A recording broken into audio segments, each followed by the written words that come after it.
So ever since Google released Gemini 3, I've found myself using this platform more than ChatGPT for things like content creation, research, data extraction, and more. And so in this video, I'm going to cover 5 reasons why I'm using Google Gemini over ChatGPT. So be sure to stick around for the full video.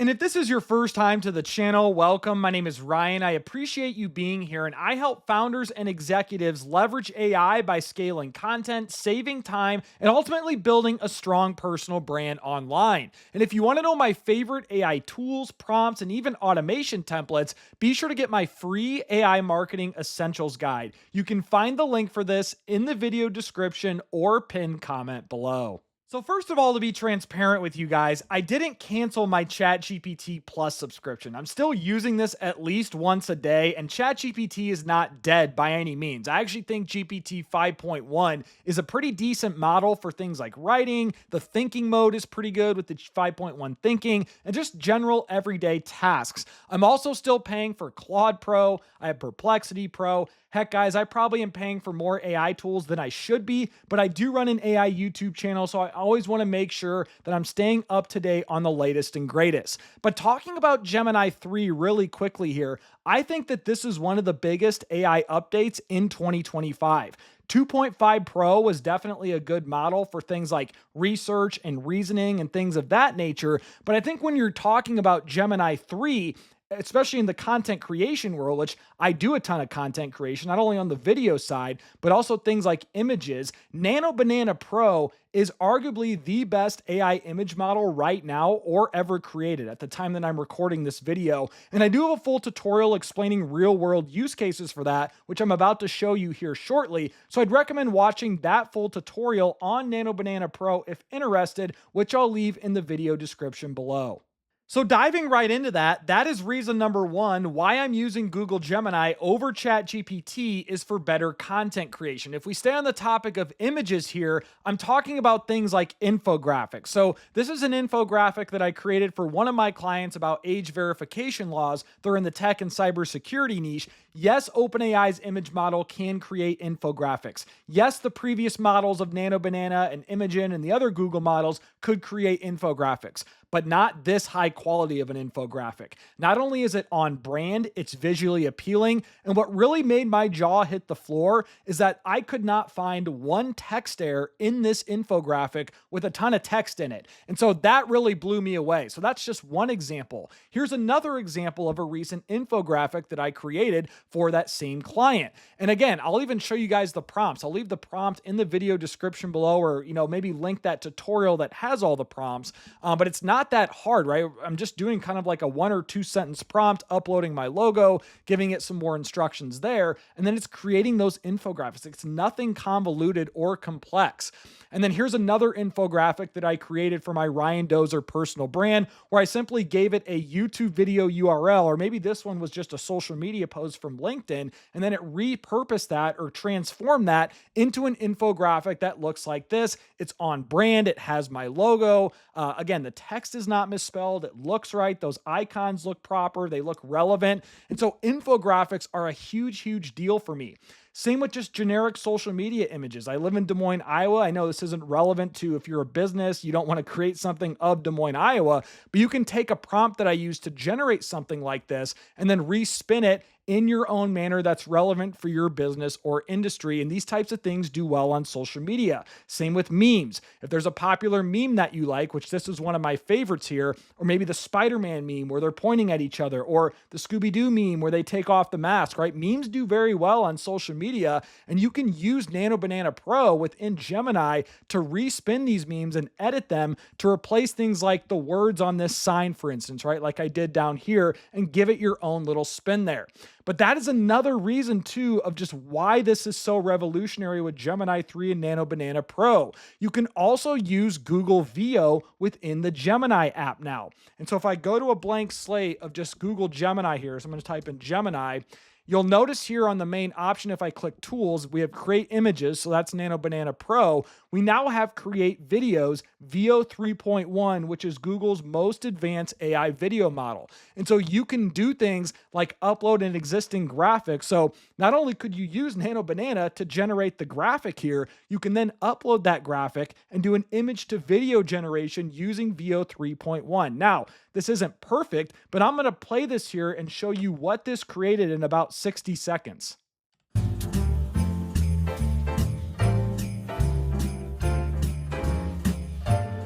So you see it added that music and then added the snowflake animation. That would probably do a lot better on social media than just a static image. So just something to think about there as they're integrating VO and Nano Banana Pro right within the Gemini interface. And so that's probably something I should talk about very quickly is usage. So on this main website here, gemini.google.com, as long as you're signed into a free Google account, let me actually just pull up my other browser here. I believe you can use Nano Banana. Yeah, you can use Nano Banana Pro right here, deep research, Canvas, some of these other features. You do not get access to Google VO 3.1 though on that free version of Gemini. So I wanted to call that out, and I would recommend upgrading to what's called the Google AI Pro plan. I'll leave this link in the video description below if you want more usage of Nano Banana Pro, just general outputs with Gemini 3, access to VO 3.1. You also get, more usage of Notebook LM with adding more sources and other features, and all of these other items right here for $20 a month, same price as ChatGPT Plus. Again, you get it free for 1 month. I don't know if this applies to everyone, but I'd recommend getting it for at least 1 month, testing it out, and then if it fits your specific use cases, I would recommend just keep paying for Google AI Pro. Not to mention this storage actually is a big deal to me with 2 terabytes of storage. As someone who creates a lot of content, and video files are not small by any means, that actually has been a game changer for my workflows as well. But as I quit rambling about that, that is reason number 1 is the content creation aspect of Gemini over ChatGPT. So the second reason why I'm using Google Gemini over ChatGPT is research. And I understand this one might be a little debatable as GPT 5.1 thinking mode does do a pretty good job for both surface level and deep research. But I've really found that my responses here with Gemini 3, and this is a very specific example, I understand that, so it's not apples to apples depending on what you're trying to research. But like for this one, I was researching basically investing advice and researching all the recent moves that Warren Buffett and Berkshire Hathaway are making in terms of investing in the energy sector as the AI boom continues to grow, which not financial advice, side note, but I do think that the energy sector is poised for a lot of growth with this AI boom that's happening. And so why I prefer using Gemini 3 for this and make sure that thinking with 3 Pro is toggled on if you do any research prompts is because think about all the training data and recency that Google and Gemini have at its disposal versus what an OpenAI and ChatGPT will have. So for instance, if I wanted to, know what Warren Buffett's latest moves or Berkshire Hathaway's latest moves are, it can use Google's index to scrape, not only Google, I should brought this up, YouTube's index to scrape about what is the most recent earnings call and fetch that transcript. What does the balance sheet look like at this very second? What are some other financial or investing YouTubers talking about Berkshire Hathaway, Warren Buffett, or investing in the energy sector? And it can get all of this data in real time through the research and training data that Google has at its disposal, and then help that in its outputs for whatever your research problem is. And so here it's giving me, a mini ETF called the Power Stack Portfolio. So obviously, take this with a grain of salt, do whatever you want with these outputs. But I just think that from the research element, and this is surface level research, I could go in here and ask for deep research if I wanted to go even further than this, but for time's sake, I didn't have a, 5, 10, X amount of minutes, however deep research takes for something like this. I really like the responses that it's giving me. And again, it all comes back to the quality of inputs that you're providing too for the quality of outputs. But as I ramble on here, I do think that research is a significant upgrade from Gemini 2.5 or the previous models to Gemini 3. Now, the third reason why I'm using Google Gemini more than ChatGPT, and I think this will actually set up Google to beat out ChatGPT in the long run for the quote unquote normie or average user of AI, is the native integration to Google Workspace and all of Google's owned properties. And so within the Gemini application, first of all, if you don't know how to toggle this on or off, if you click the settings icon on the bottom left, click connected apps, this will take you to a screen that looks like this. I don't have GitHub connected. I don't really use GitHub, but here's the option to integrate your Google Workspace. Things like Gmail, Google Calendar, Google Drive, Google Docs, Google Sheets, Google Slides, on and on and on. We can natively integrate that with Gemini. And for those of you who might be thinking, well, Ryan, why would I want to toggle this on and have Google Gemini, take all of my personal data and train off of it? Here's a news flash for you. Google's already going to do that regardless if you toggle this off or on. So I'd recommend toggling it on so we can at least take advantage of it. And just some real world use cases here. If I go back to my Gemini interface, one use case that I've actually been doing this a lot for is taking the transcripts of uploaded videos within a Google Drive folder and having Gemini scrape those transcripts and then repurpose those into other things like social posts, email newsletters, and all the other ways we can repurpose video transcripts. And why this is so revolutionary with the native integration is you'll notice that all I did was give it a Google Drive folder. So by giving it that Google Drive folder, so if I come in here, and go down, these are all the video files. So instead of coming into each video file one by one, getting that transcript right here, copying and pasting, dumping it in, or going manually uploading to YouTube, getting the transcripts, or even building a convoluted workflow in Edit, Enter, Make, and scraping the transcripts with Apify and all that other stuff, all we need to do now is drop video files in a folder, share that folder by clicking Share, Copy Link, coming into Gemini and basically dropping that folder URL, and it can now get those transcripts right here. I mean, think about the amount of time that just saves if you're doing a lot with videos and content creation with transcripts and whatnot. Another use case is dropping in a Google Sheets link, right? So I'm running my social media system from this one Google Sheet, which I'll leave a tutorial to that in the video description below. And so what I can do is simply copy the URL of that Google Sheet and obviously come in here and say whatever I want, but something very basic, analyze my social media content, provide feedback on captions. And so coming down here gives me all sorts of feedback. And then it says, here's an example of one that I found that you could revise it. And here's my recommendation for the revised caption. Now, obviously you can come in and get as detailed as you want in the prompts and you'll get better prompts out of it that way. But the fact that you can simply come in here, take a shareable URL from a Google Slides, a Google Sheets, a Google Docs, a Google Drive folder, and start performing tasks natively within that Google ecosystem with Gemini and all the other properties, I think that is a game changer. And honestly, where I see this going is it doesn't just stop with Google Drive.